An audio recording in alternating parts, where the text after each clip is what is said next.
Un an après l'attaque de Yirgou, le collectif contre l'impunité et la stigmatisation, toujours déterminé à réclamer vérité et justice dans ce dossier.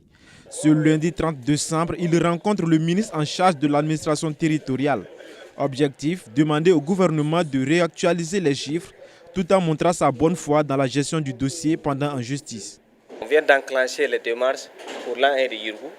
Donc du coup, on lui a fait un point clair sur le volet communication. On lui a dit c'est bon que le discours officiel du gouvernement réactualise les chiffres comme l'avait promis. Ça c'est le premier élément. L'autre élément qu'on a abordé, c'est concernant le volet judiciaire.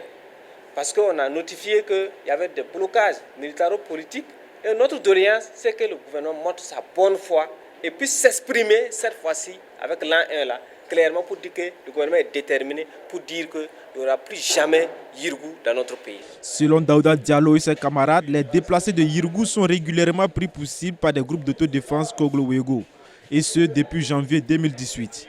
Une situation qu'il qualifie d'élimination de témoins gênants.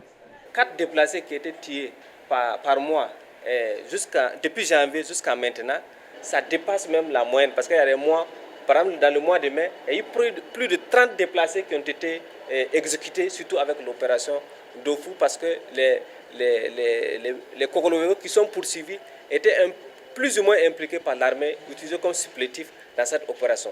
Donc du coup, nous on estime que l'élimination des témoins gênants, c'est pour